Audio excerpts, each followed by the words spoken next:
Student, मैं आपकी biology mentor. आज अपन स्टार्ट करते हैं एक चैप्टर ह्यूमन फिजियो का, जिसका नाम है breathing and exchange of gases. Breathing and exchange of gases. सबसे पहले बच्चा अपन देखेंगे मैं इस चैप्टर में को क्या पढ़ाने जा रही हूँ। मैं आपको एक वन शॉट रिवीजन कराने जा रही हूँ। इस वन शॉट रिवीजन में आपको ऐसा नहीं होगा कि आपको केवल ऊपर से नॉलेज दी जाएगी सुपरफिशियल, आपको कंप्लीट नॉलेज दी जाएगी चैप्टर की, बट वन शॉट रिवीजन करेंगे जिसमें आपको क्रंची फॉर्म मिल जाएगा पूरे चैप्टर का कि क्या क्रंच है इस चैप्टर का, मेजर कहाँ से क्वेश्चंस आते हैं इस चैप्टर में, जो जो इंपॉर्टेंट पॉइंट्स हम सारे इसमें इंक्लूड करेंगे। मैं आपको पूरा चैप्टर पढ़ाऊँगी। अपन स्टार्ट करते हैं। सबसे पहले आपको ये पता होना चाहिए कि बच्चा की ब्रीथिंग क्या होती है। ठीक है मैम, ब्रीथिंग तो हमें पता है। आप लोग बोलेंगे मैम हमें ब्रीथिंग तो पता है, बट मैं आपको एक चीज़ बताऊंगी कि एक वर्ड जैसे ब्रीथिंग होता है वैसे ही एक वर्ड होता है आपका रेस्पिरेशन। आप लोगों ने दो वर्ड्स के बारे में सुना होगा, ब्रीथिंग एंड रेस्पिरेशन। अब मैं आपको यहाँ पे ये चीज़ बताऊंगी कि दोनों में डिफरेंस क्या है, ब्रीथिंग और रेस्पिरेशन में क्या डिफरेंस है। ब्रीथिंग में मेजरली दो प्रोसेस इंक्लूड होती है, एक तो होती है इनहेलेशन और एक कौन सी होती है बच्चा, exhalation. What is the difference between the inhalation and exhalation, वो आप सबको पता है कि क्या डिफरेंस होता है इनहेलेशन में और एक्सहेलेशन में।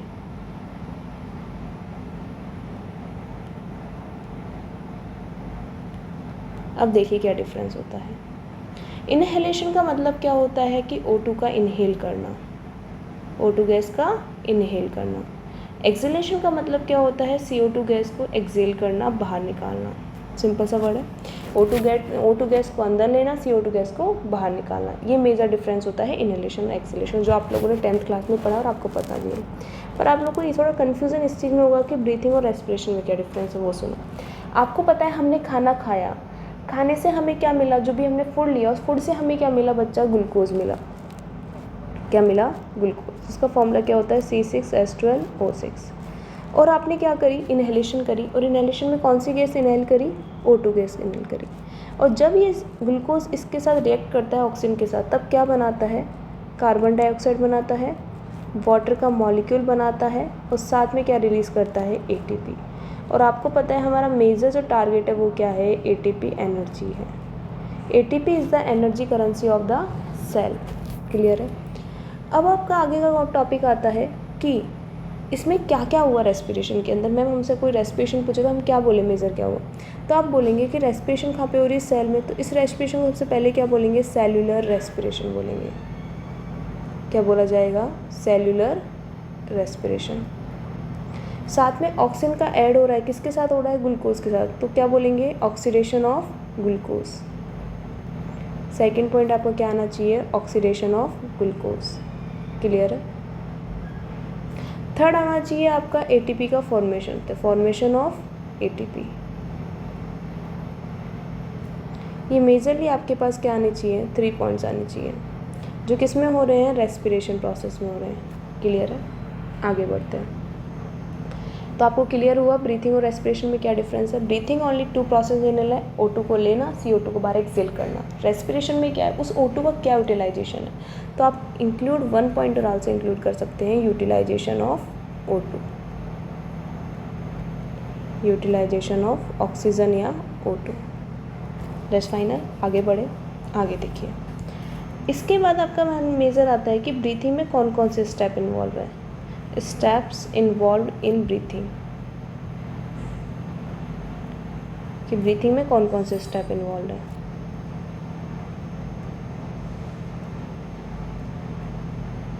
स्टेप्स इन्वॉल्व इन ब्रीथिंग, वो देखिए कौन कौन से इन्वॉल्व है।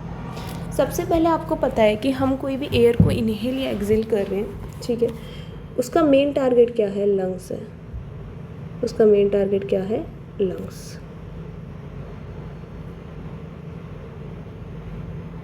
ठीक है। लंग्स के बाद वो एयर किधर जाएगी बच्चा, ब्लड में जाएगी। किधर जाएगी, ब्लड में। This is the blood. हमें कहीं पर भी जाना हो तो हम किस में जाएंगे, ट्रेन, गाड़ी, बस में जाएंगे। वही सेम गैस के साथ उसे कहीं भी जाना हो किधर बैठ जाएगी, ब्लड पे बैठ जाएगी। और ब्लड फिर उस ऑक्सीजन या गैस को किधर ट्रांसफ़र करेगा, कोई भी टिश्यू या सेल पे ट्रांसफ़र कर देगा। क्योंकि टिश्यू किससे मिलके बने हुए हैं, सेल से। अब पढ़ो, देखो आपको पता है क्या आई, O2 गैस आई, ठीक है। CO2 गैस क्या करी, एक्सेल करी। अब इस O2 गैस को कहाँ पहुँचना है, टिश्यू के पास पहुँचना है। दिस इज द टिश्यू या cell, this is the blood and this is the lungs. तीन चीज़, अब तीनों चीज़ समझो। O2 आई, O2 किधर जाएगी, O2 जाएगी किसके पास, ब्लड के पास। ब्लड के पास जाके O2 घूमती हुई किधर चलेगी, उसका मेन टारगेट ऑर्गन क्या है, ये टिश्यू। O2 टिश्यू के पास चली गई। और आपको बताया था टिश्यू के पास क्या है, ग्लूकोज का मॉलिक्यूल है, और रिएक्ट करेगा क्या बन जाएगी, मैं मेजर लिख देती हूँ, CO2 और H2 और ATP बन जाएगी। क्लियर है, ये तो मेजर हुआ। तो मैम इसमें प्रोसेस स्टेप कौन कौन से इन्वॉल्व है, पहले आप स्टेप बोलेंगे एक्सचेंज ऑफ गैसेस। ये बाहर क्या है, एटमॉस्फेयर, ये बाहर क्या है, एटमॉस्फेयर। तो पहले आप स्टेप क्या बोलेंगे, exchange of gases, exchange of gases between atmosphere and lungs. ये फर्स्ट स्टेप हो गई। सेकेंड स्टेप क्या बोलेंगे, exchange of gases between lungs and blood, exchange of gases between lungs and blood. Third step आप क्या बोलेंगे, अब गैस क्या हो रही है, ट्रांसपोर्ट हो रही है ये, तो थर्ड स्टेप ये हो गई। तो थर्ड स्टेप क्या हो जाएगी, transportation of gases by blood. Fourth step देखो, गैसेस ट्रांसपोर्ट हो किधर गई, सेल या टिश्यू के पास, तो exchange of gases between, exchange of gases between blood and tissue. Clear हो गई। फाइनल डेस्टिनी क्या थी, टिश्यू। तो फिफ्थ स्टेप क्या हो जाएगी बच्चा, ऑक्सीजन पहुंची तो कौन सा रेस्पिरेशन करा, सेल्यूलर रेस्पिरेशन, या फिर क्या बोल सकते हैं, यूटिलाइजेशन ऑफ ऑक्सीजन। एक और चीज़ बोल सकते हैं, या कैटाबॉलिज्म ऑफ ग्लूकोज। एक पॉइंट और आंसर इंक्लूड कर लेना, कैटाबॉलिज्म ऑफ ग्लूकोज। क्लियर है बच्चों, आगे बढ़ते हैं। इतना क्लियर है, तो आपको 5 स्टेप समझ में आई। अब मैम ये CO2 थी, आपने इसको तो बाहर ही नहीं भेजा, चलो इसको बाहर भेज देते हैं भाई, क्या दिक्कत है। CO2 कहाँ चली जाओ, बाहर चली जाओ। बेचारी CO2 बाहर चली गई, देखो निकल गई ना बाहर, आ गया समझ में। तो ये 5 स्टेप इन्वॉल्व होती है किसके अंदर, ब्रीथिंग के अंदर। नेक्स्ट हम आते हैं अपना मेन टॉपिक, जो सबसे मेजर है, ह्यूमन रेस्पिरेटरी सिस्टम, या बोल सकते हैं सबसे बेसिक टॉपिक है, जिसके बिना आप आगे नहीं बढ़ सकते हैं, ह्यूमन रेस्पिरेटरी सिस्टम। अब थोड़ा देखना ह्यूमन रेस्पिरेटरी सिस्टम में क्या क्या इंक्लूड होता है, कैसे कैसे इंक्लूड होता है। देखो आपको पता है सबसे पहले कि ये क्या है, आउटर नोस्ट्रिल है, ये एक्सटर्नल लेयर्स है, जिससे हमने क्या ली है, एयर ली है।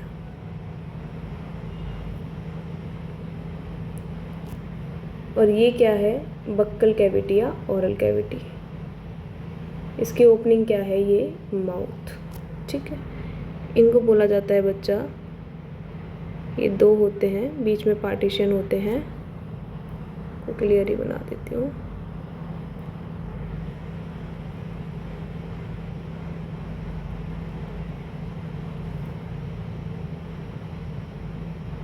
This is the external layers. ये क्या है, नेजल चैम्बर्स। ठीक है, क्या बोलेंगे इनको, एक्सटर्नल लेयर्स बच्चा। आगे देखो, this is the mouth and this is the buccal cavity या oral cavity। क्लियर है, दोनों एक कॉमन चैम्बर में आके खुलती है, जिसको हम क्या बोलते हैं बच्चों, फेरिंग्स बोलते हैं। This is the common chamber is called pharynx. Clear है, फेरिंग्स आके जाके 2 पार्ट बनाता है, एक तो अपना फूड पाइप और एक अपना wind pipe.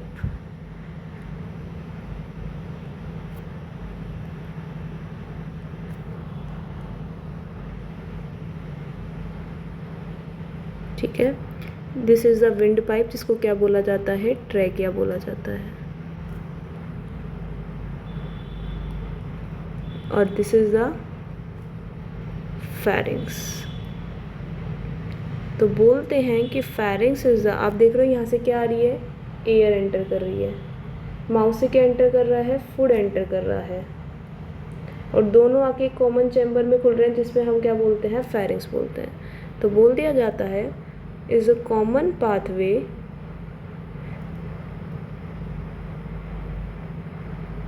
For food and air. Clear है? मैं आपको कुछ भी स्किप नहीं करवाऊंगी, आपको मैं पूरा चैप्टर करवाऊंगी ऐसे, ठीक है। अब आपको पता है ट्रैकिया है, ट्रैकिया के ऊपर यहाँ पे एक बॉक्स होता है जिसको हम बोलते हैं लैरिंग्स। क्या बोलते हैं, लैरिंग्स। और लैरिंग्स में लगे होते हैं बच्चा वोकल कॉर्ड्स। क्या लगे होते हैं, वोकल कॉर्ड, जो क्या काम करते हैं, साउंड प्रोड्यूसिंग का काम करते हैं, साउंड प्रोड्यूसिंग। क्लियर है? वोकल को लैरिंग्सेस की ओपनिंग को बोला जाता है ग्लॉटिस। क्या बोला जाता है, ग्लॉटिस। क्योंकि डाइजेस्टिव ट्रैक्ट से तो हमें मतलब ही नहीं है, इसोफेगस से, वो चैप्टर तो वैसे भी हमारा डिलीट हो चुका है। तो हम मेजर बात करते हैं जो हमारे सिलेबस में भी है, जो हमारे नीट के पॉइंट ऑफ व्यू से भी इम्पॉर्टेंट है। This is the glottis. Glottis के ऊपर एक कवरिंग होती है बच्चा, जिसको बोला जाता है एपीग्लॉटिस। एपी मतलब क्या होता है, ऊपर, किसके ऊपर है, ग्लॉटिस के ऊपर है। अब मैम ये एपीग्लॉटिस क्या काम करता है वो देखो। एपीग्लॉटिस क्या करता है बच्चा, सबसे पहले तो किसका बना होता है, सबसे मेन एनसीईआरटी में लाइन दे रखी है, it is a thin flap like cartilaginous structure. It is thin flap like cartilaginous structure. क्या काम करता है, it prevent the entry of food. किस में एंट्री, फूड की एंट्री किस में रोकता है, ट्रैकिया में। It prevent the entry of food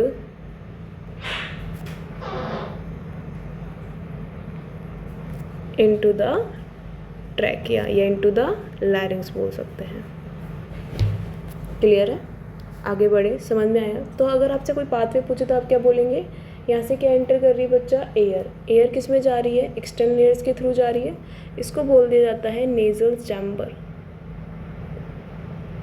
then किस में जा रही है, फेरिंग्स में जा रही है, उसके बाद किधर जा रही है, ग्लॉटिस में, ग्लॉटिस के बाद लैरिंग्स, लैरिंग्स के बाद ट्रैकिया। इतना क्लियर है? लैरिंग्स में याद रखना कि लैरिंग्स में क्या होते हैं, मैं यहाँ पे भी लिख रही हूँ आपको, जैसे मैंने डायग्राम में भी नोट कर दिया है। लैरिंग्स में होते हैं वोकल कॉर्ड्स। क्या काम करते हैं, साउंड प्रोडक्शन का काम करते हैं। वोकल कॉर्ड्स दो टाइप के होते हैं, एक तो होते हैं बच्चा ट्रू वोकल कॉर्ड और एक होता है फॉल्स। आपको एक चीज़ यहाँ पे याद रखनी है, जो साउंड प्रोड्यूसिंग काम करते हैं वो कौन से करते हैं, ट्रू। फॉल्स वोकल कॉर्ड तो क्या करते हैं, उसको वेट बनाने का काम करते हैं। ठीक है, आगे बढ़ो। अब एक चीज़ इंपॉर्टेंट, अब देखो आगे, अभी अपना ख़त्म नहीं हुआ है। दिस इज़ द ट्रैकिया, जिसको हमने क्या बोला है, विंड पाइप।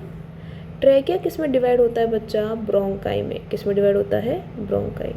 एक तो राइट ब्रोंकाई होगी और एक कौन सी ब्रोंकाई होगी, लेफ्ट ब्रोंकाई होगी। एक राइट ब्रोंकाई और एक लेफ्ट ब्रोंकाई।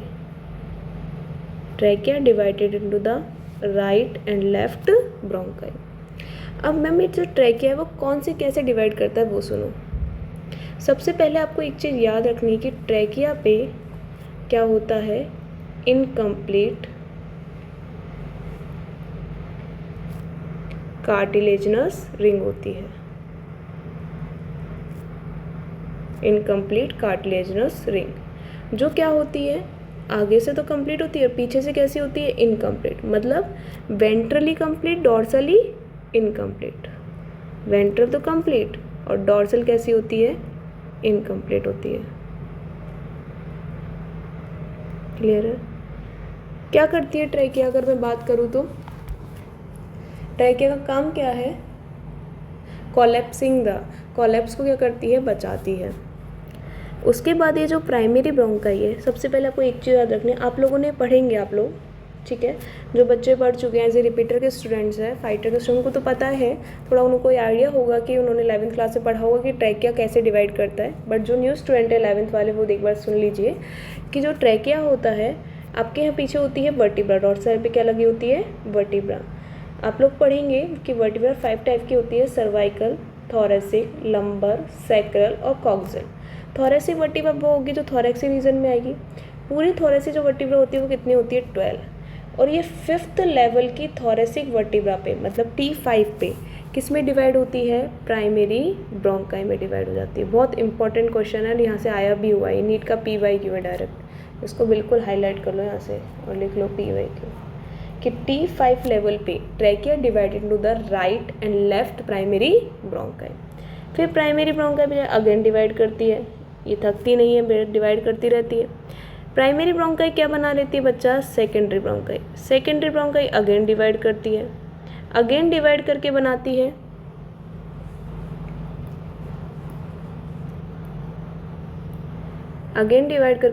है आपका टर्शरी ब्रोंकाई। ये मैं आपको कौन सा ब्रोंकाई बना रही हूँ, ये प्राइमरी, ये सेकेंडरी, ये कौन सा हो गया, tertiary. Tertiary bronchi again divide करती है। अब ब्रोंकाई नहीं बनाएगी, अब इसका नाम चेंज कर देंगे। अब इसका नाम क्या बोलेंगे, इनिशियल ब्रोंक्यूल्स। क्या बोल देते हैं, इनिशियल ब्रोंक्यूल्स।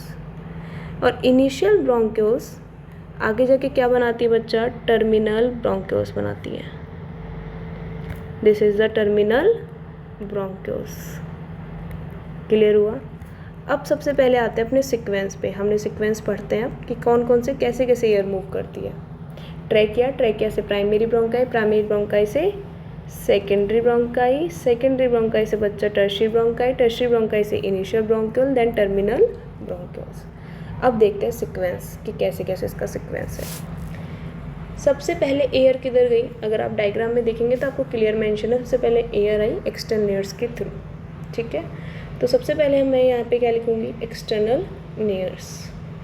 उसके बाद किधर गई, नेजल चैम्बर में गई, जैसा कि आप डायग्राम में देख लीजिएगा। नेजल चैम्बर के बाद किधर गई, अगर मैं बात करूँ तो यहाँ पे वो लगे होते हैं इंटरनल लेयर्स। क्या लगे होते हैं, इंटरनल लेयर्स। तो नेजल चैम्बर के बाद किधर गई, इंटरनल लेयर्स। इंटरनल लेयर्स के बाद बात करते हैं तो आपको पता चलेगा कि इंटरनल लेयर्स के बाद किधर जाती है, फेरिंग्स में जाती है।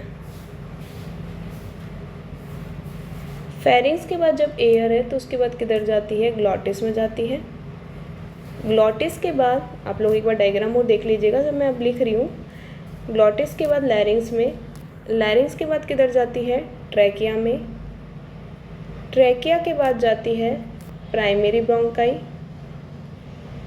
प्राइमरी ब्रोंकाई के बाद सेकेंडरी ब्रोंकाई, सेकेंडरी ब्रोंकाई के बाद टर्शरी ब्रोंकाई, टर्शरी ब्रोंकाई के बाद इनिशियल ब्रोंक्यूल्स, देन कौन से ब्रोंक्यूल्स आते हैं, टर्मिनल ब्रोंक्यूल्स आते हैं। अभी तो टर्मिनल ब्रोंक्यूल्स के आगे भी अपन पढ़ेंगे क्या आता है, टर्मिनल ब्रोंक्यूल्स। टर्मिनल ब्रोंक्यूल्स के बाद आती है एल्वुलर डक्ट। क्या आती है, एल्वुलर डक्ट। और एल्वुलर डक्ट आगे जाके क्या बनाती है, एल्वुलाई बनाती है, जो हमारा मेज आगे जाके पढ़ते हैं। ये अपना पूरा पाथवे होता है। मतलब ये टर्मिनल ब्रोंक्यूल्स है, ऐसे करके क्या बना लेती है, ये बहुत सारी एल्वुलर डक्ट्स बना लेती है, और एल्वुलर डक्ट्स ऐसे क्या बना लेती है, एल्वुलाई बना लेती है। अब देखते हैं इसमें मेजर 2 जोन होते हैं। अब कौन कौन से 2 जोन होते हैं, मेजर 2 जोन होते हैं, कौन कौन से होते हैं वो देखिए। मेजर 2 जोन होते हैं, वो कौन कौन से होते हैं वो देखिए। एक तो होता है आपका कंडक्टिंग जोन, जो स्टार्ट होता है एक्सटर्नल लेयर से और कहाँ तक चलता है, टर्मिनल ब्रोंक्यूल्स से। मैं आपको डायरेक्ट लिखती हूँ, ये कौन सा जोन है, ये आपका ये पूरा जो जोन है वो कौन सा जोन बोला जाता है, कंडक्टिंग जोन बोला जाता है। अब क्या फंक्शन है इस कंडक्टिंग जोन का वो देखिए। कंडक्टिंग जोन का जो फंक्शन होता है वो तो सबसे पहला फंक्शन कि जो बाहर वाली एयर है, बाहर वाली एयर मतलब एटमॉस्फेयर की जो एयर है उसको किधर तक लाना, लंग्स तक लाना। तो एटमॉस्फेयर को इधर लंग कहाँ तक लाता है, लंग्स तक लाता है। सेकंड जो आपका पता है बॉडी टेम्परेचर कितना होता है हमारा 37 डिग्री सेल्सियस। अब जरूरी थोड़ी जो बाहर से जो एयर आ रही है वो 37 डिग्री सेल्सियस, वो ज़्यादा ये टेम्परेचर की भी हो सकती है और कम टेम्परेचर भी हो सकती है। तो जो एक्सटर्नल एयर्स आ रही है उसको किस पे लाता है, it bring the body temperature. किस पे लाता है बच्चा, बॉडी टेम्परेचर पे लाता है। थर्ड क्या करता है, जो एयर ले रहे हैं उसका क्या करता है, ह्यूमिडिफिकेशन करता है। आप सपोज करो कोई एयर ऐसी आ रही है जो ड्राई है, और ड्राई एयर डायरेक्ट लंग्स को जाकर क्या कर सकती है, डैमेज, तो ये क्या करता है, ह्यूमिडिफिकेशन करता है। फोर्थ बोलते हैं कि बाहर से जो एयर आ रही है वो एयर एकदम क्लीन हो, उस एयर में क्या हो, डस्ट पार्टिकल, ठीक है, तो it clean the air from foreign particle से, क्या करता है, क्लीन करता है। ये मेजर फंक्शन किसका है, कंडक्टिंग जोन का, एकदम अच्छे से पढ़ लेना। फिर नेक्स्ट आपका जो जोन आता है वो उसको एक्सचेंज पार्ट बोल सकते हैं या एक्सचेंज जोन बोल सकते हैं, या फिर इसी को बोल सकते हैं रेस्पिरेटरी जोन, जहाँ पे मेजर क्या होता है, गैसेज का एक्सचेंज होता है। अगर आपसे कोई पूछे कि ये जोन में कौन सा आता है, तो एल्वेओल डक्ट आती है और एल्वेलाई आती है, और ये क्या काम करती है, एक्सचेंज ऑफ गैसेस करती है। क्लियर हुआ आपको इतना, ये दो जोन क्लियर हुए। कंडक्टिव जोन कहाँ से स्टार्ट हो रहा है बच्चा, एक्सटर्नल लेयर से, और कहाँ तक चल रहा है, टर्मिनल ब्रोंक्यूल से। और जो एक्सचेंज पार्ट है आपका, जो रेस्पिरेटरी जोन है, वो कहाँ से स्टार्ट हो रहा है, वो हो रहा है एक्सचेंज जोन से, एल्वेओल डक्ट से, और कहाँ तक चल रहा है, एल्वेलाई तक चल रहा है। क्लियर हुआ, आगे बढ़े अब अपन।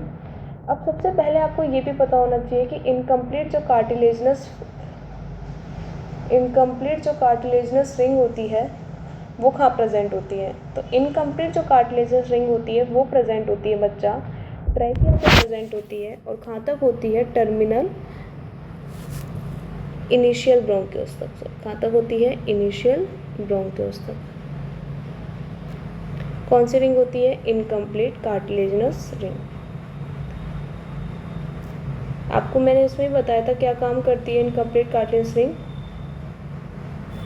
It prevent the collapsing, it prevent the collapsing. किसको रोक रही है, कोलैप्स होने को रोक रही है।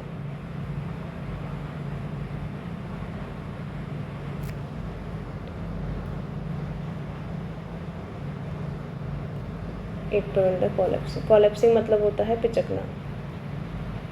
ठीक है, इतना क्लियर है। अब आपको एक चीज़ ये और पता होनी चाहिए कि सीलिया कहाँ का प्रेजेंट होते हैं। सीलिया के बारे में सबने सुना है, सीलिया कहाँ का प्रेजेंट होते हैं वो देखो थोड़ा सा, वो भी इम्पॉर्टेंट है। वो होते हैं बच्चा ट्रैकिया से स्टार्ट होते हैं। कहाँ से स्टार्ट होते हैं, ट्रैकिया से, और वो प्रेजेंट होते हैं आपके कहाँ तक प्रेजेंट होते हैं, टर्मिनल ब्रोंक्यूल्स तक। क्या प्रेजेंट होते हैं, सीलिया।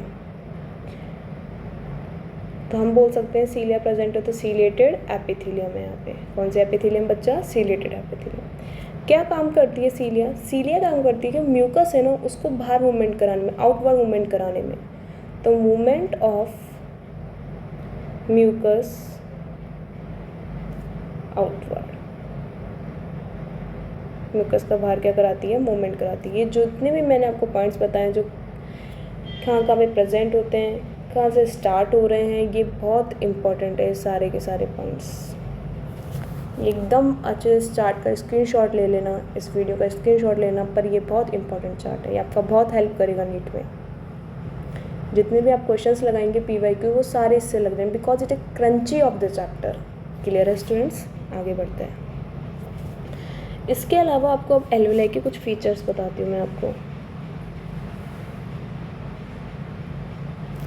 एल्वेलाई में मैं बात करूँ, सपोज करो कि एल्वेलाई है, ठीक है, ये क्या है, एल्वेलाई। एल्वेलाई कैसे स्ट्रक्चर होती है, एक सैक लाइक स्ट्रक्चर होती है। कैसे स्ट्रक्चर होती है, सैक लाइक। इसके अलावा सबसे इम्पॉर्टेंट क्वेश्चन है जो कि बहुत आया भी हुआ है कि एल्वेलाई में टिश्यू कौन सा होता है। एल्वेलाई में टिश्यू होता है सिंपल स्क्वामस एपिथेलियल टिश्यू। कौन सा होता है, simple squamous epithelial tissue. Clear है।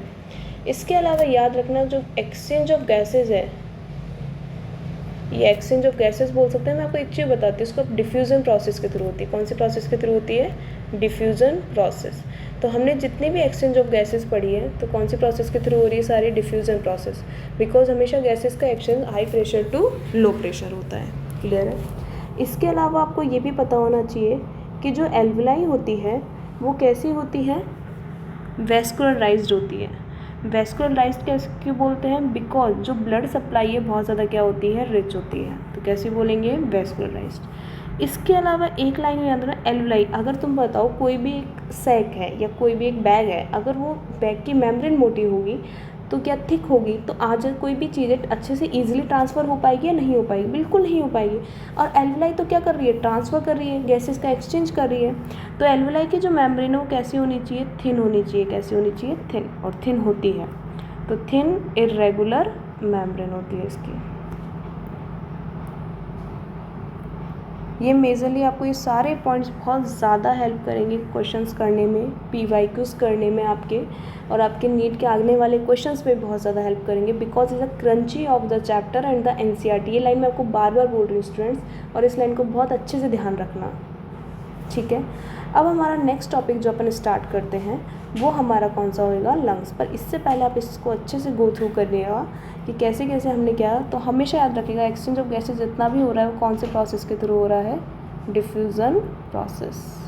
और डिफ्यूज़न मतलब होता है कोई सी भी गैस का ट्रांसफ़र होना high partial pressure to low partial pressure. ठीक है, अब थोड़ा सा हम आगे बढ़ते हैं और आगे बढ़ के हम देखते हैं कि लंग्स का कैसे कैसे फंक्शन होता है। देखिए बच्चा, आप लोगों को पता है, ये सपोज करो बॉडी कैविटी है, दिस इज़ द डायाफ्राम। क्या है ये? डायाफ्राम है। डायाफ्राम से ऊपर वाली कैविटी को क्या बोलते हैं? थोरेसिक कैविटी बोलते हैं। और डायाफ्राम से नीचे वाली कैविटी क्या कहलाती है? एब्डोमिनल कैविटी कहलाती है। थोरेसिक कैविटी में क्या प्रेजेंट होते हैं? लंग्स प्रेजेंट होते हैं। क्या प्रेजेंट होते हैं? लंग्स।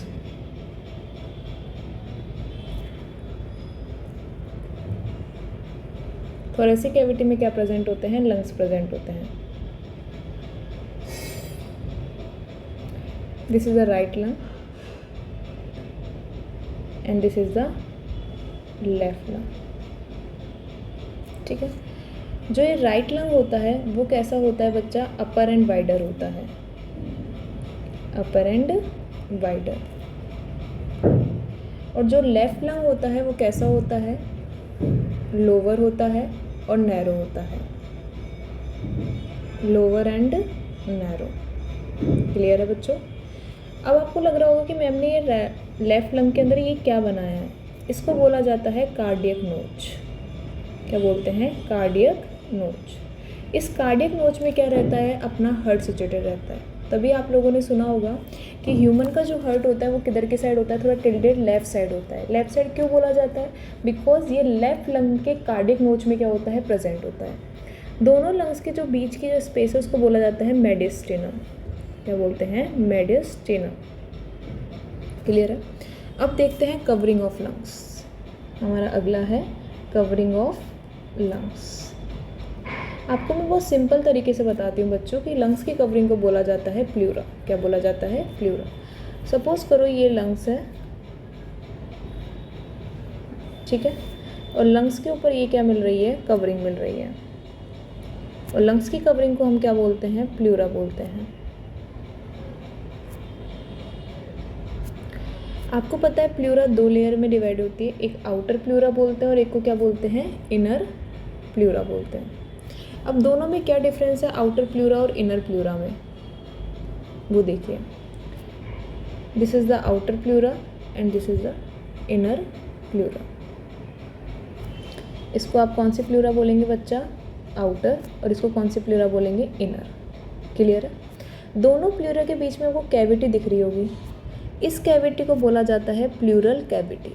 क्या बोलते हैं? Pleural cavity. इस प्लूरल कैविटी में क्या फिल रहता है? इस प्लूरल कैविटी में फिल रहता है प्लूरल फ्लूइड। विच फ्लूइड? Pleural fluid. बहुत सिंपल है, सब जगह आपको क्या यूज़ करना है? प्लूरल यूज़ करना है। प्लूरल मतलब क्या होता है? Covering of lungs. तो दोनों कवरिंग को आउटर प्लूरा और इनर प्लूरा, उनके बीच की कैविटी को क्या बोलते हैं? Pleural cavity. और उसमें क्या होता है? प्लूरल फ्लूइड होता है।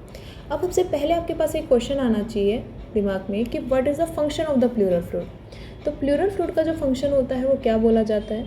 सबसे पहला फंक्शन तो क्या होता है कि जो प्लूरल फ्लूइड है वो फ्रिक्शन को रिड्यूस करता है। अगर दो मेम्ब्रेन एक दूसरे के पास में दिख रही है तो दोनों मेम्ब्रेन एक दूसरे से क्या कर सकती है? फ्रिक्शन कर सकती है। फ्रिक्शन यानी एक दूसरे पे, एक तरीके से आप लोगों ने फिजिक्स में पढ़ा होगा, फ्रिक्शन यानी एक दूसरे का अटैच होना, ठीक है, एक दूसरे पे फिसलना, इस तरीके से बोल सकते हैं। तो ये क्या करती है? It reduce the friction. सबसे मेन तो क्या कर रही है? फ्रिक्शन को क्या कर रही है? रिड्यूस कर रही है।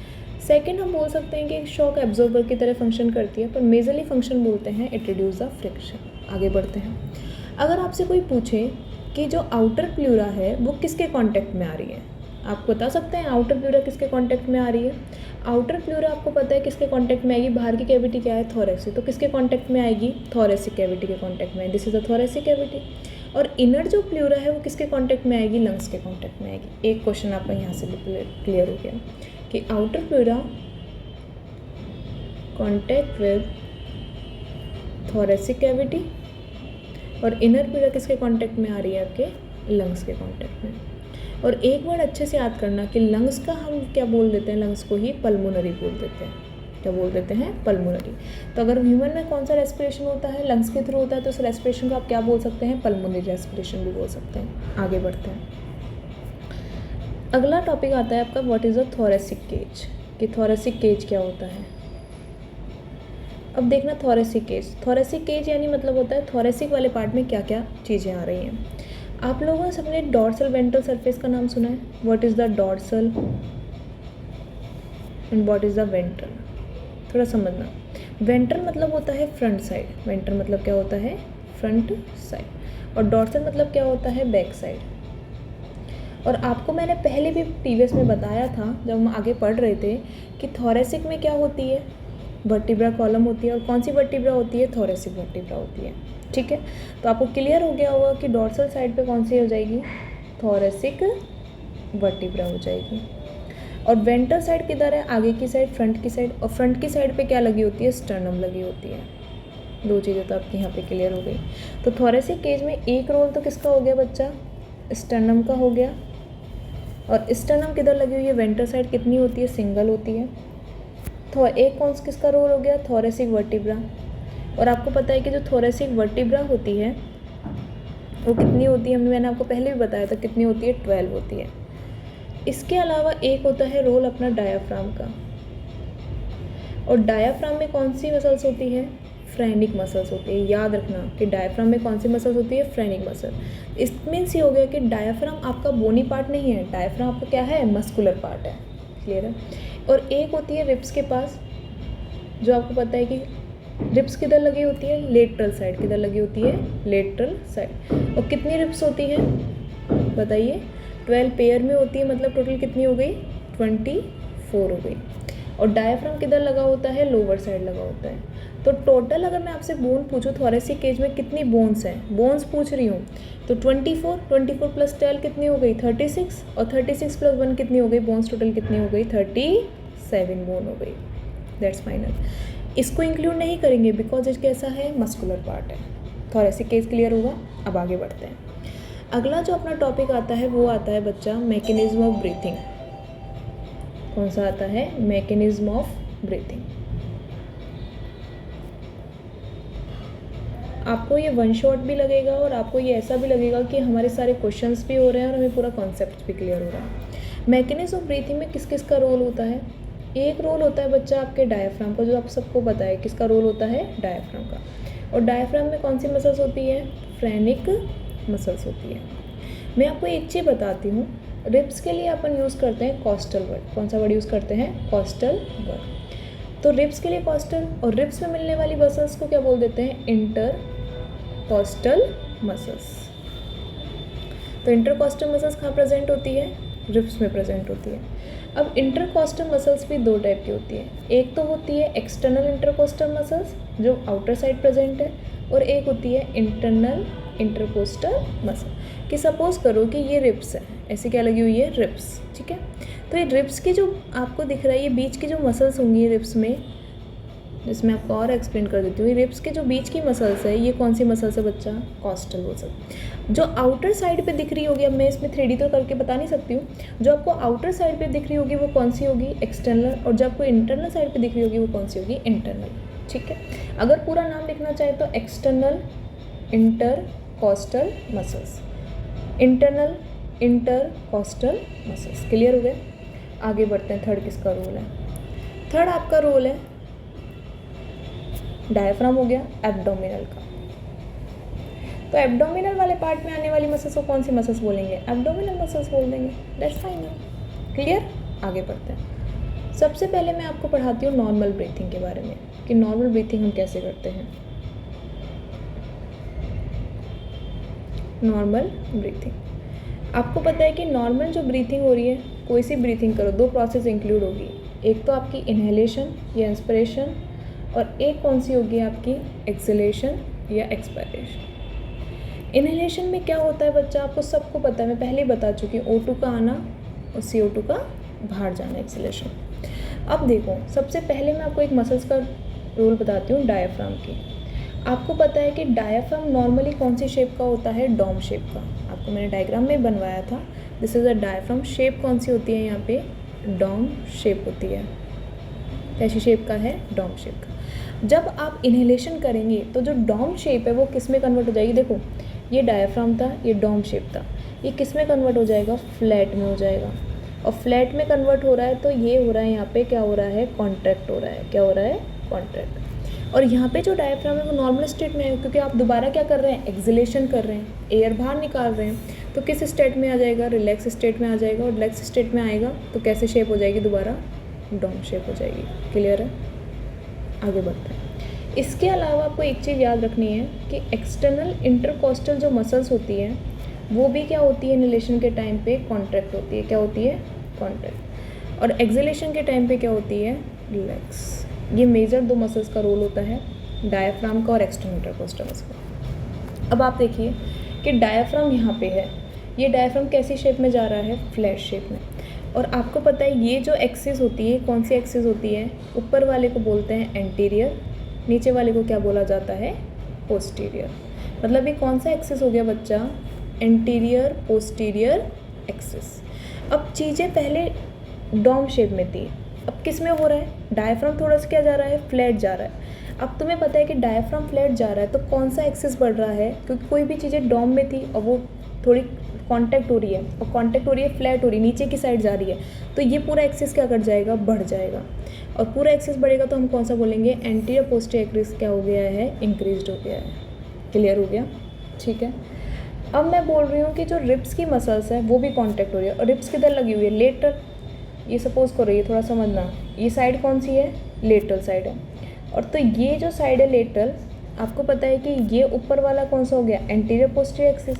अगर 3D में देखेंगे तो मैं आपको ऐसे फील करा सकती हूँ कि यहाँ से जो ये एक्सिस जा रही है, यहाँ से जो एक्सिस जाएगी वो कौन सा होगा? डोर्सो वेंट्रल एक्सिस होगा। Dorso ventral anterior posterior axis. तो जब इंटरकोस्टल मसल जब कांटेक्ट होती है तब कौन सा एक्सिस बढ़ जाता है? डोर्सो वेंट्रल एक्सिस क्या कर जाता है? बढ़ जाता है। क्या कर जाता है? बढ़ जाता है। ठीक है। अब देख रहे हो दोनों एक्सिस बढ़ रहा है, एंटीरियर पोस्टीरियर एक्सिस भी बढ़ रहा है और डोर्सो वेंट्रल एक्सिस भी बढ़ रहा है। तो टोटल हम बात करेंगे, एक्सिस बढ़ेगा तो वॉल्यूम बढ़ेगा। और कौन सा वॉल्यूम बढ़ेगा? थोरेसिक वॉल्यूम बढ़ेगा। कौन सा वॉल्यूम बढ़ेगा? Thoracic volume. अब तुम्हारे दिमाग में एक चीज़ ये आ रही होगी, मैम थोरेसिक क्यों लिखा है? पल्मोनरी भी तो लिख सकते थे, क्यों नहीं लिखा? वो सुनो। कभी भी पल्मोनरी वॉल्यूम, एक कॉन्सेप्ट याद रखना, मैं आपको यहाँ पे बता रही हूँ कि पल्मोनरी वॉल्यूम डायरेक्टली अल्टर नहीं हो सकता है। आप उसको डायरेक्टली चेंज नहीं कर सकते हो। पहले किसको चेंज होना पड़ेगा? थोरेसिक वॉल्यूम को। थोरेसिक वॉल्यूम चेंज होगा, ये इसलिए कौन सा वॉल्यूम चेंज होगा? पल्मोनरी वॉल्यूम चेंज होगा। तो आपको मैंने बताया थोरेसिक वॉल्यूम बढ़ा तो कौन सा वॉल्यूम बढ़ा? पल्मोनरी वॉल्यूम बढ़ा। और हमेशा एक कॉन्सेप्ट और याद रखना, मैं आपको बहुत इंपॉर्टेंट चीज़ें बता रही हूँ कि अगर वॉल्यूम बढ़ेगा तो बच्चा प्रेशर क्या होगा? कम होगा, because volume is the inversely proportional to the pressure. और जब वॉल्यूम बढ़ा और प्रेशर क्या हो जाएगा, overall pulmonary pressure is decreased. और प्रेशर डिक्रीज होता है तब एयर किधर आ जाएगी, अंदर आ जाएगी। मतलब आप क्या कर लेंगे, इनहेलेशन कर लेंगे। तो एयर ऑलवेज मूव या गैसेज ऑलवेज मूव द, एक चीज़ और याद रखना कि gases diffuse high pressure to या high partial pressure to low partial pressure, कि हमेशा गैसेस कैसे मूव करती है, high pressure to low pressure move करती है। तो अब कॉन्सेप्ट समझ में आया, यहाँ प्रेशर कम हुआ इसलिए एयर किधर आई है, अंदर आई है। तो इनहेलेशन के टाइम पे एयर अंदर क्यों आ रही है, बिकॉज अंदर का प्रेशर क्या है, इनसाइड का प्रेशर क्या है, लो है, और आउटसाइड का प्रेशर क्या है, ज़्यादा है। तभी तो एयर किधर मूव कर रही है, high pressure to low pressure move कर रही है। जस्ट इसका अपोजिट कर दोगे तो कौन सा हो जाएगा आपका, एक्सेलेशन हो जाएगा। रिलैक्स हुआ तो ये सारा कॉन्सेप्ट किसका बताया मैंने आपको, याद रखना ये सारा कॉन्सेप्ट किसका है, इनहेलेशन का है। किसका है, इनहेलेशन का है। सेम आप कर सकते हो, अगर आपसे कोई बोले एक्सेलेशन का कॉन्सेप्ट बताओ तो एक्सेलेशन का कॉन्सेप्ट बता सकते हो कि एक्सेलेशन में क्या होगा, रिलैक्स कर रही है या डोर्सोवेंट्रल एक्सिस इंक्रीज हो रहा है या नॉर्मल स्टेट में आ रहा है। तो नॉर्मल स्टेट में आएगा तो एक्सिस भी क्या होगा, डिक्रीज। तो डोर्सोवेंट्रल एक्सिस डिक्रीज। हमेशा याद रखना बच्चा, एक चीज़ आपके मैं दिमाग में फिट कर देती हूँ कि डोर्सोवेंट्रल एक्सिस किस वजह से हो रहा है आपका, मेजरली किस वजह से हो रहा है, ये हो रहा है रिब्स की वजह से। और जो आपका कौन सा एक्सिस है, एंटीरियर पोस्टीरियर एक्सिस है, वो किस वजह से हो रहा है, वो भी डिक्रीज़ होगा। और वो डिक्रीज़ क्यों हो रहा है, because due to the diaphragm, और ये because due to the ribs muscles. और रिब्स के मसल्स को क्या बोलते हैं, इंटरकोस्टल मसल्स। क्लियर है। अब ये डिक्रीज़ हो गया तो वही बात है, वॉल्यूम भी, कौन सा वॉल्यूम, थोरेसिक वॉल्यूम। तो थोरेसिक वॉल्यूम भी क्या होगा, डिक्रीज़। और थोरेसिक वॉल्यूम डिक्रीज़ हुआ तो पल्मोनरी वॉल्यूम भी क्या हुआ, डिक्रीज़। और वॉल्यूम डिक्रीज़ तो प्रेशर क्या होगा, इंक्रीज़। और प्रेशर इंक्रीज़ कौन सा होगा, पल्मोनरी प्रेशर। आप देख रहे हो अंदर का प्रेशर ज़्यादा है, बाहर का प्रेशर कम है, तो चीज़ें क्या जाएगी, बाहर जाएंगी। और कौन सी गैस बाहर जाएगी, CO2। तो एक्सेलेशन के टाइम हम क्यों बाहर गैस निकालते हैं, बिकॉज बाहर गैस इसलिए निकलती है, CO2 गैस इसलिए एक्सेल होती है because high partial pressure to low partial, इसलिए हम CO2 एक्सेल करते हैं और इसलिए हम O2 इनहेल करते हैं। तो आपका कभी भी क्वेश्चन आ जाए तो आप हमेशा क्लियर रहिएगा कि gases always move the high pressure to low pressure या high partial pressure to low partial pressure. ठीक है, एक कॉन्सेप्ट और मैं आपको थोड़ा सा बताना चाह रही हूँ कि सपोज़ करिए कि हम कौन सी ब्रीथिंग कर रहे हैं, हम फोर्सफुल ब्रीथिंग कर रहे हैं। कौन सी ब्रीथिंग कर रहे हैं, फोर्सफुल ब्रीथिंग। तो फोर्सफुल ब्रीथिंग के टाइम पे क्या होता है, एक मेजर मसल्स का रोल होता है जिसको हम क्या बोलते हैं बच्चा, एब्डोमिनल मसल्स। आपके दिमाग में आ रहा होगा मैम ने स्टार्टिंग में मसल्स लिखवाया पर एब्डोमिनल मसल्स का कोई रोल नहीं बताया। तो एब्डोमिनल मसल्स और इंटरकोस्टल मसल्स, इन दोनों मसल्स का मेजर रोल क्या है जब हम कौन सी ब्रीथिंग करेंगे, फोर्सफुल ब्रीथिंग करेंगे। और फोर्सफुल ब्रीथिंग में भी आप अच्छे से याद रखना कि किस मसल्स का रोल है, एब्डोमिनल मसल्स और इंटरकोस्टल मसल, जिसकी वजह से हम कौन सी ब्रीथिंग पे जाते हैं, फोर्सफुल ब्रीथिंग पे जाते हैं। क्लियर है इतना, फोर्सफुल ब्रीथिंग समझ में आई, नॉर्मल ब्रीथिंग समझ में आई। और एक चीज़ और मैं आपको बताना चाहती हूँ कि जब हम फोर्सफुल एक्सहेलेशन करते हैं ना, तो मेजर ये दोनों ही मसल्स ऐसी हैं, क्या कर रहे हैं, फोर्सफुल एक्सहेलेशन। इनहेलेशन तो छोड़ो, जब फोर्सफुल एक्सहेलेशन कर रहे हैं ना, तो ये दोनों मसल्स क्या होती हैं, कॉन्ट्रैक्ट होती हैं। अब आप कंफ्यूज मत होना कि मैम कॉन्ट्रैक्ट तो हमेशा इनहेलेशन में हो रहा है, ऐसा कुछ नहीं है। मेजर ये दोनों मसल्स क्या होती हैं, कॉन्ट्रैक्ट होती हैं। क्लियर है, आगे बढ़े। ठीक है, तो मैकेनिज्म ऑफ ब्रीथिंग क्लियर है। तो हमेशा गैसेस कैसे मूव करती है, high pressure to low pressure. Diaphragm अगर कांटेक्ट हो रहा है तो कौन सा एक्सिस बढ़ेगा बच्चा, एंटीरियर पोस्टीरियर एक्सिस। किस वजह से बढ़ रहा है, ड्यू टू द डायाफ्राम।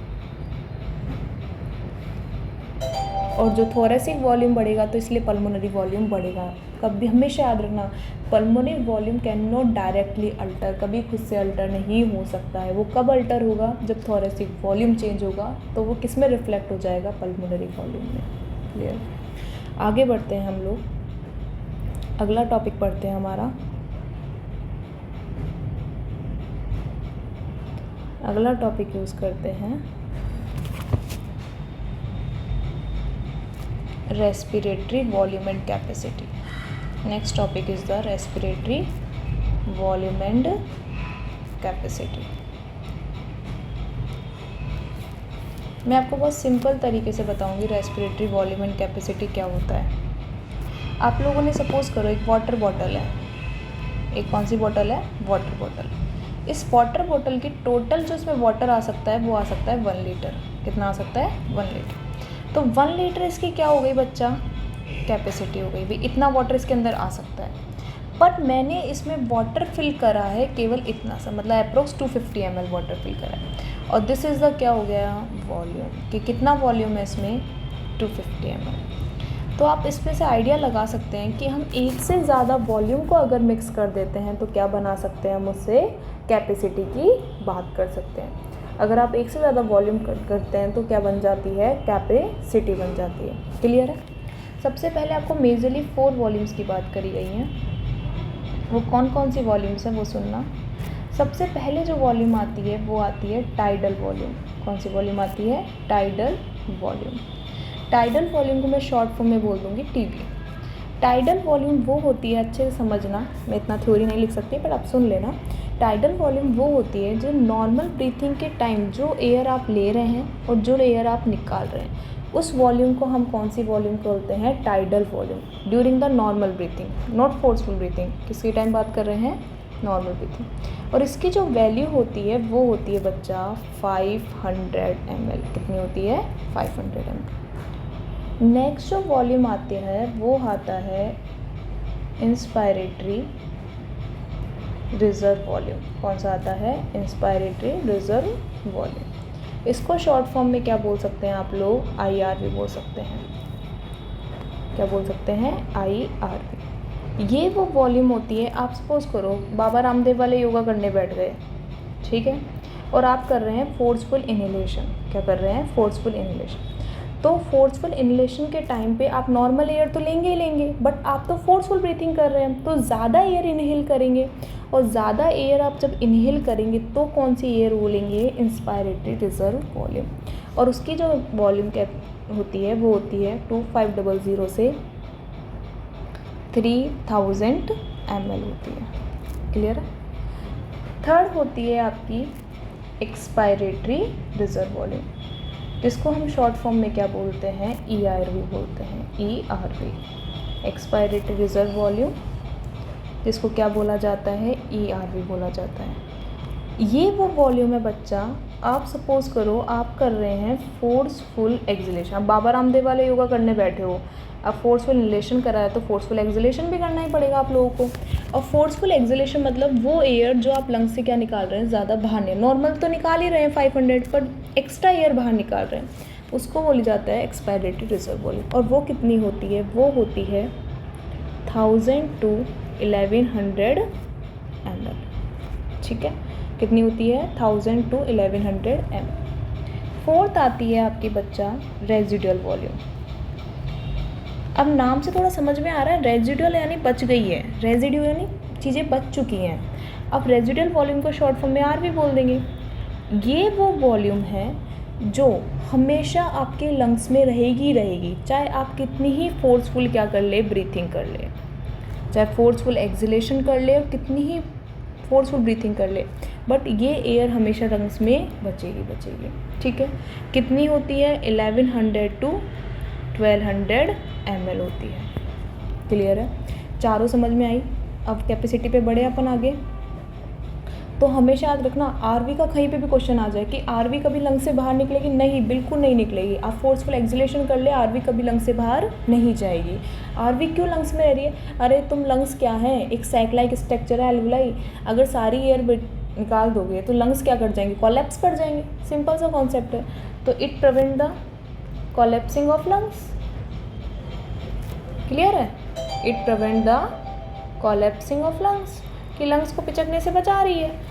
भाई तुम गुब्बारा है, सारे गुब्बारे से हवा निकाल दोगे तो क्या कर जाएगा? पिचक जाएगा। सेम वही कॉन्सेप्ट है, बस कि ज़्यादा दिक्कत करनी है नहीं है। आगे देखो बच्चा, लंग्स क्लियर है।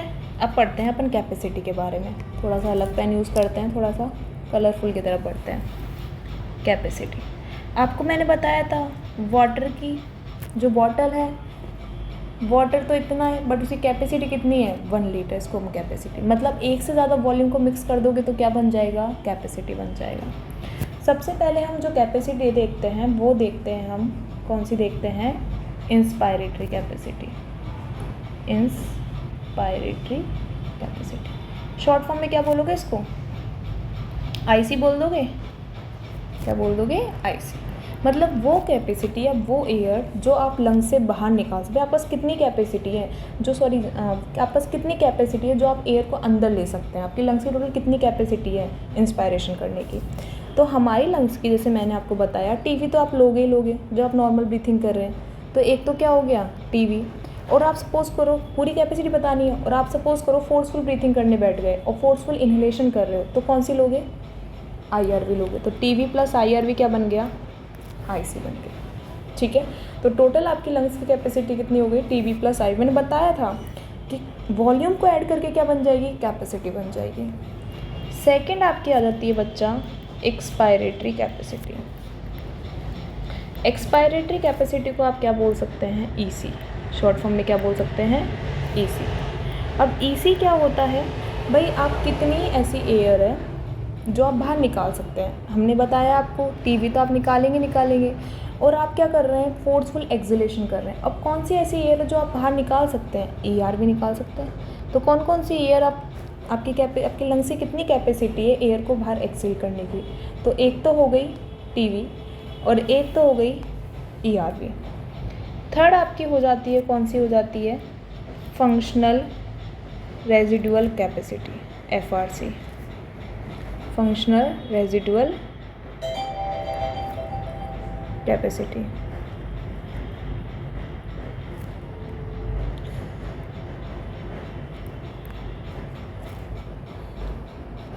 इसको शॉर्ट फॉर्म में क्या बोलेंगे?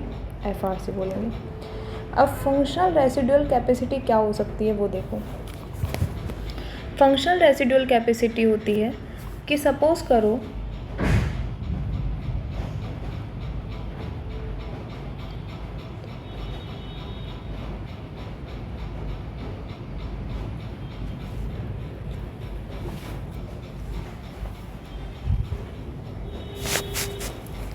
देखो, आप सपोज करो कि आप क्या कर रहे हैं? एक एक्सलेशन कर रहे हैं। कैसा एक्सलेशन कर रहे हैं? नॉर्मल एक्सलेशन कर रहे हैं। ठीक है, और आपको पता है एक चीज़ कि हमारे लंग्स में 3 एयर, आपको नहीं पता तो मैं बता देती हूँ, हमारे लंग्स में हमेशा 3 एयर मेंटेन रहती है। टीवी, एक ईआरवी और एक कौन सी होती है? आरवी। ठीक है, अब नॉर्मल एक्सलेशन में कौन सी बाहर निकाल दी? टीवी निकाल दी। अब टीवी निकाल दी, अब बताओ लंग्स में कौन कौन सी एयर बची है? ERV plus RV. इसी को हम क्या बोलते हैं? फंक्शनल रेजिडुअल कैपेसिटी बोलते हैं। ठीक है, क्या बोलेंगे कि नॉर्मल एक्सलेशन के बाद जो एयर आपके लंग्स में बच जाती है उसे हम क्या बोल देते हैं? एफआरसी बोल देते हैं। इतना क्लियर हो गया। नेक्स्ट हम पढ़ते हैं वाइटल कैपेसिटी। फोर्थ है हमारा वाइटल कैपेसिटी।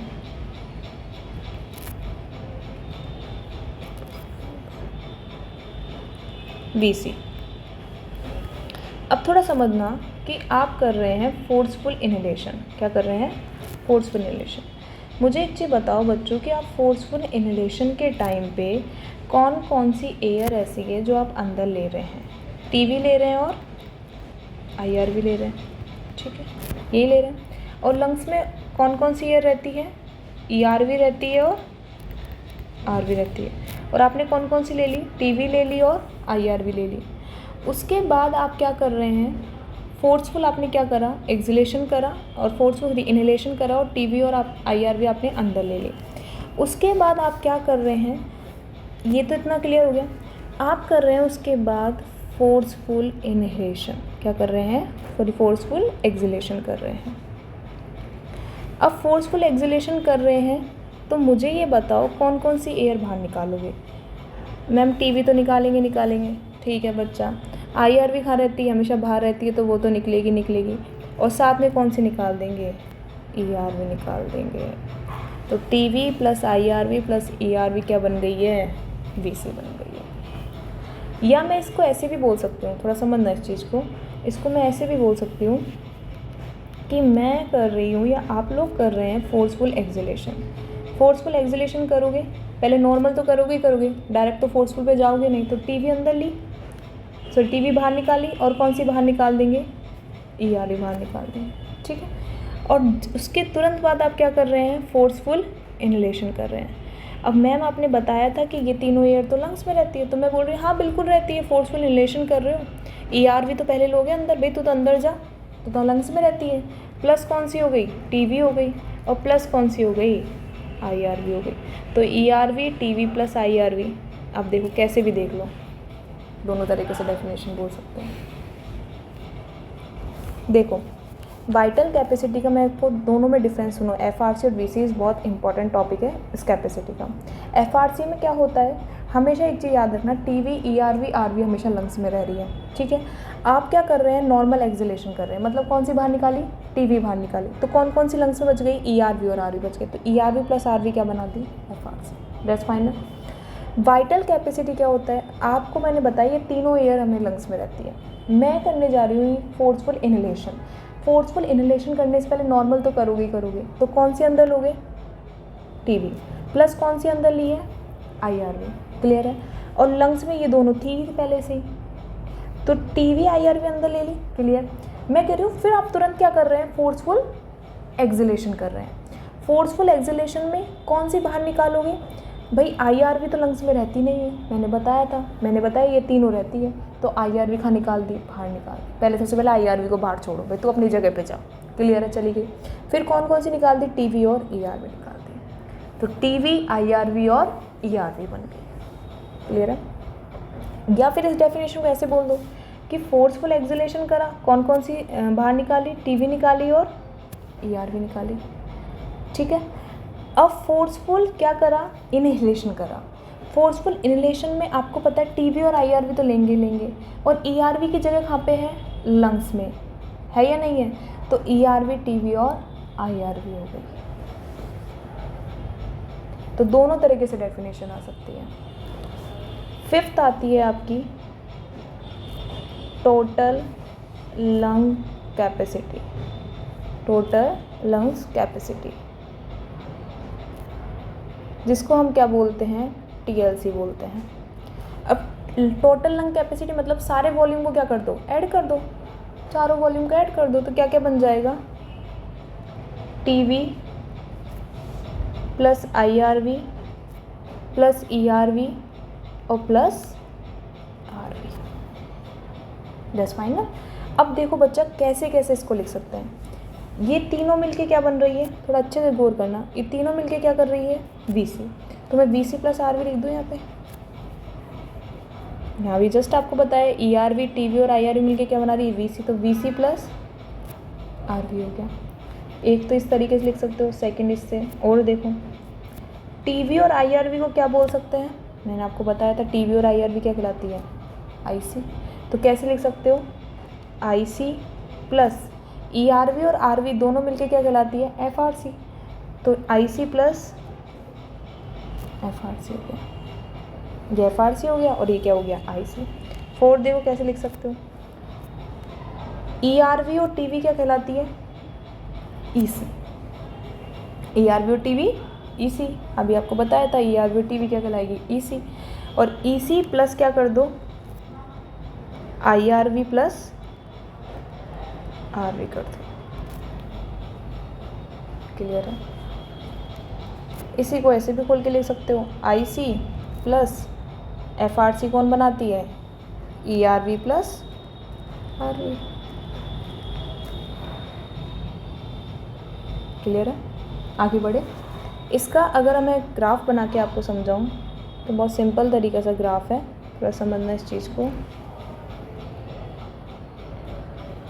नॉर्मल ब्रीथिंग में आप क्या ले रहे हैं, टीवी ले रहे हैं। आपने टीवी ली, टीवी को बाहर निकाली, टीवी ली, टीवी को बाहर निकाली। ये तो कौन सी हो गई आपकी टीवी, ये कौन सी हो गई आपकी आई आर वी। ठीक है, आपको पता है दो और बताई थी, एक ई सी सॉरी ई आर वी और एक और बताई थी, वो कौन सी थी, आर वी। अब देखो कैसे कैसे इस ग्राफ में शो कर सकते हैं। टीवी हो गई, टीवी और आई आर वी को अगर मैं जोड़ दूँ तो क्या बन जाएगा, आई सी बन जाएगा। टीवी और आई आर वी क्या बनाती है, आई सी। टीवी और ई आर वी को अगर मैं जोड़ दूँ तो क्या बन जाएगा, क्या बन जाएगा, ई सी बन जाएगा। देखो इसको क्या बोल दोगे आप, आई सी, और इसको क्या बोल दोगे आप, ई सी। आई सी ई सी डिनोट हो गया। अब क्या डिनोट करते हैं, F R C. F R C कौन कौन बना रहा है, ई आर वी और आर वी। तो आपको पता है अगर ये ई आर वी और आर वी को मैं जोड़ दूँ तो क्या बन जाएगा, एफ आर सी बन जाएगा। ठीक है, और वी सी कौन कौन बना रहा है, T V, E R V और आई आर वी। इस ग्राफ को और ले जाओ, एक्सटेंड कर दो। तो ये ग्राफ को मैं एक्सटेंड करती हूँ तो ये ऐसे बन जाएगा, और ये क्या बन जाएगा आपका, वी सी। पूरा अटैच कर दो स्टार्टिंग से लेके एंड तक, तो क्या बन जाएगा, ये टी एल सी।